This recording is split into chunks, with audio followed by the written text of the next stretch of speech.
Thank you everyone for coming. This is the second event of our series of the Arcade Revolution. What we're going to do today, we're going to have three talks. I'm going to talk first, and I'm going to talk about an overview on the metrics in idle games. So we'll try to analyze that genre and understand how it behaves compared to other genres in the casual category.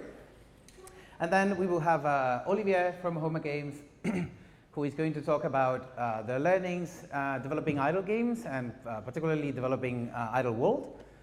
And then we have Nate from Colibri Games, who is also going to tell us about their learnings from, let me get this right, Idle Miner Tycoon, what they learned from that game to develop Idle Factory Tycoon. So I'm just going to jump straight into analytics, which I know is what you're here for. So as I was saying, we started these events trying to analyze the different, the arcade genre. The previous event, sorry, well, this is some like the we looked across our network. So we looked across 3 billion players, more than 70,000 games, and we looked at a period from Q2 2018 until this summer, June 2019. And as I explained earlier, what we're trying to do is analyzing the last trends in idle games. As I was saying, our previous event, if you were here, was on hyper-casual games. So we tried to do a bit of the same that we're doing today, but just focusing on hyper-casual.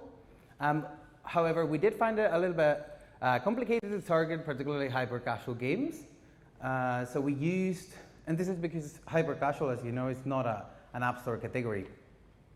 So we focused on a couple of categories, casual and arcade, as a proxy to, you know, as a proxy for hyper-casual games.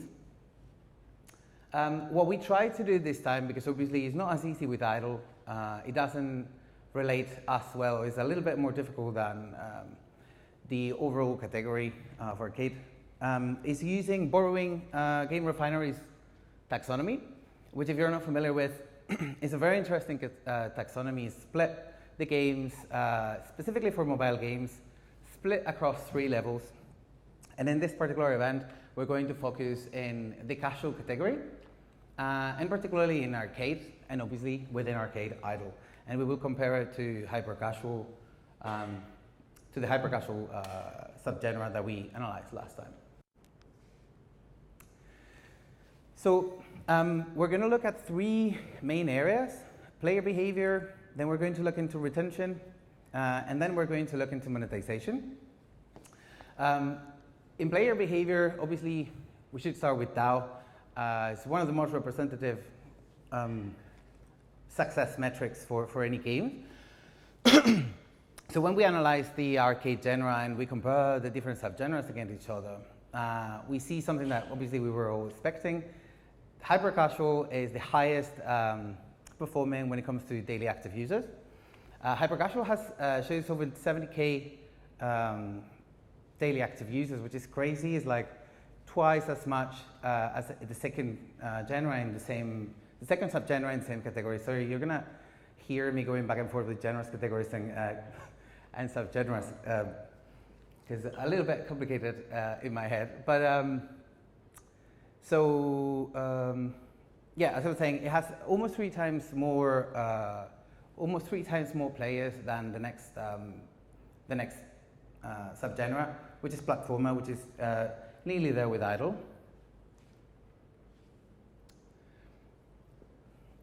When we look at number of sessions, also expectedly, since the number of users is a lot bigger, they're also a lot higher than any other subgenre in the arcade genre. If we think of the 70K daily active users that we saw earlier, and we take the 300, you know, the number of sessions that we see here we can calculate, or we can estimate on about 3.5 sessions per DAO when we're looking at idle. It actually puts the idle subgenre above hyper casual. So even though hyper casual has a really high number of daily active users, people play more sessions per day in idle games than they do play in hyper casual, which is quite interesting. Then when we start looking at the rest of the metrics, we start to look more at engagement metrics. We can see that in the average session length, idle starts to take advance compared to hyper casual. So the average session length for idle is 8 minutes, which is almost twice as much as hyper casual. Obviously, the more session length, the better in terms of being able to engage with the players. And that is something that also shows when we're looking at stickiness. In stickiness, arcade is also, again, almost doubling the ratio of daily active users, monthly active users that come every day, with a really good, almost 20%, which is a very good benchmark, even not only in the arcade category, but across the whole casual category.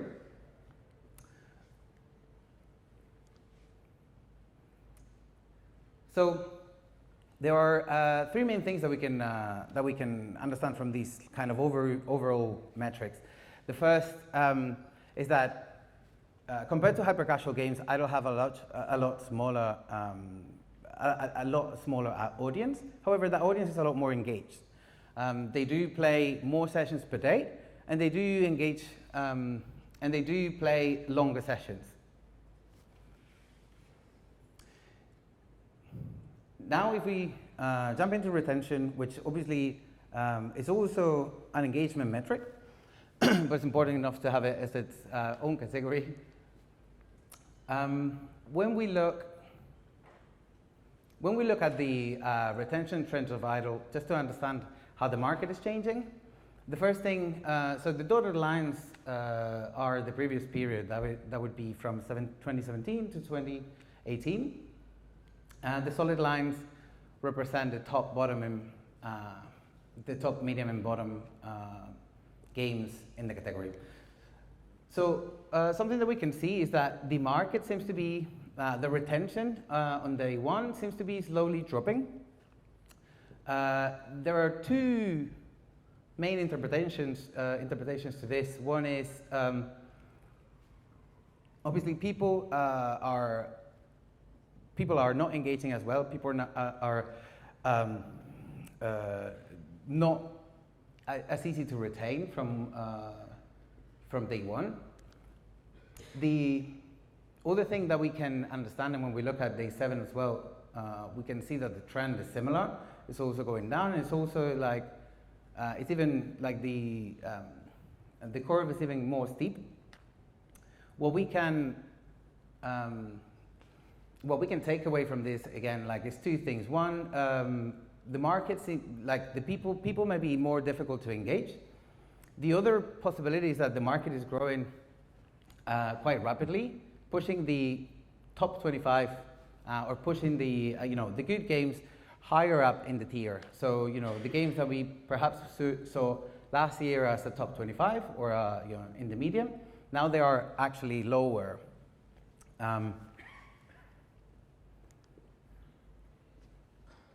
But overall, idle is a very good performer when we compare it to the average in casual. So we can see that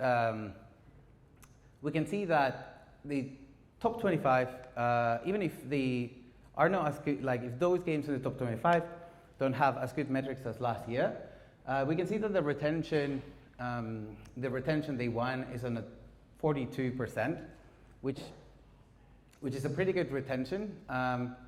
And we can see how, compared to the medium, it almost, regardless the tier of games that we're looking at, and regardless of what retention date, it's always above, raising above the medium of the genre. So now, if we compare it, because it's interesting to see the trends for idle, but to understand it a little bit better, it's good to see it in the context of what does those numbers mean related to other categories and genres. When we look at a broader pool and compare it with the others, we can see that idle is still the top performing genre among the whole casual category. So this is really important because it's even over puzzle games, which typically have a really good retention. When we move to day 7, idle games drop a little bit faster than puzzle games, so they are now in a third position, on a 14.5%, which is also a really good rate. But again, decrease a little bit faster than other games, especially in the puzzle category, which is expectable as well.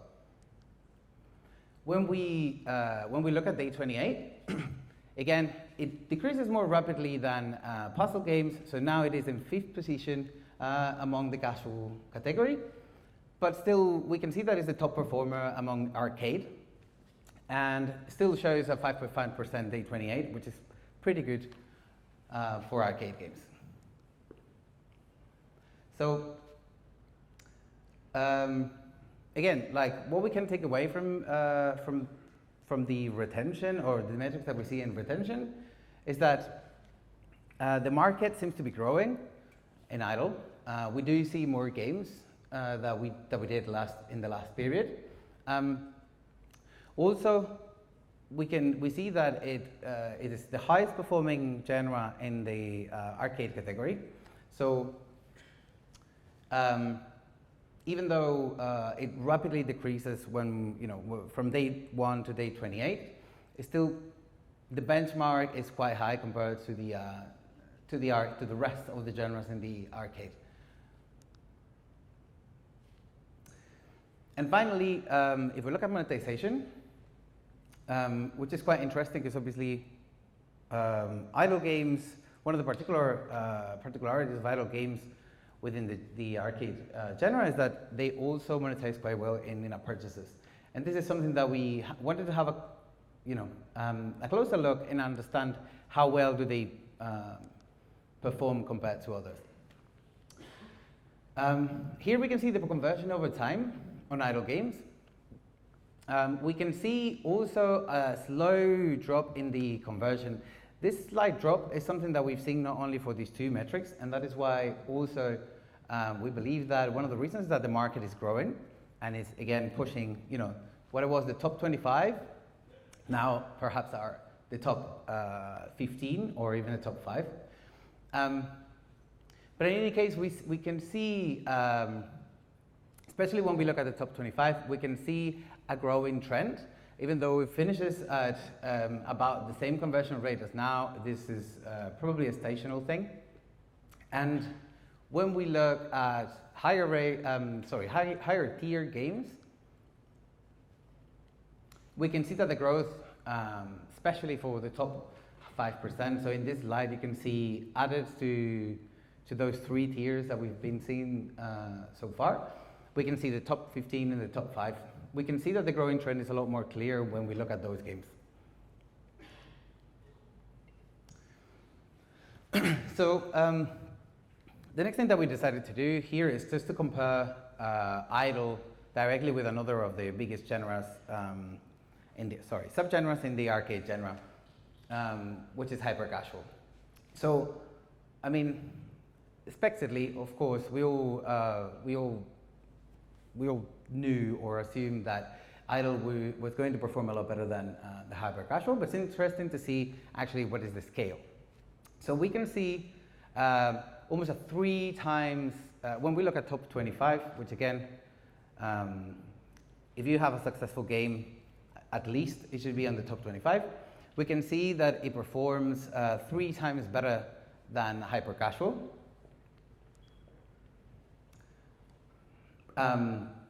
But not only in terms of the conversion rate, but also in terms of the money that you're making out of those conversions. We can see that as a medium is 9 times better than hyper-casual. When we look at our pool, of course, also due to the conversion rate, like the conversion rate is much lower, so there's a lot less people to divide the revenue that we are making in the games. The difference is not as much, but it is still like twice as much as hyper-casual shows. So overall, we can see that like a minimum of twice as much conversion and twice as much revenue from those converted players. And finally, this is an interesting slide. This is an estimation on the number of players. So this is, how do I explain this one? This is the number of games, how many games monetize with in-app purchases out of all the games that we can see in each category. So on a daily, on an average day, at 37% idle games do make conversions, do monetize through in-app purchase, compared to 5% on hyper-casual. It also performs a lot better than all the other genres in the category, which makes it a really strong player when it comes to in-app purchases. So, in conclusion, just to keep it short, what we can see, looking at overall metrics in idle games, is that it's a very whole-rounded genre. It might not be, it's a bit more of a specific with the audience. The audiences are not as huge, it's not as accessible as hyper-casual games are, but on the other hand, they do engage much better with players. They engage for a much longer period. The retention is a lot higher. And they also have the addition of monetize quite well through in-app purchases, which makes it quite interesting because it allows you to play a much sophisticated strategy in the monetization of your game. And that's it. I don't know if you guys have any questions. Oh, I think I forgot to mention about our online report. I think in your goodie bags there is a copy of our print report. You're probably familiar with it. We've been printing this report for a while now, but now we also have an online version. So if you do want to sign up for that online version, if you want to register interest, there is a QR code on those and a link on those printed reports. Cool. Do you guys? Thank you.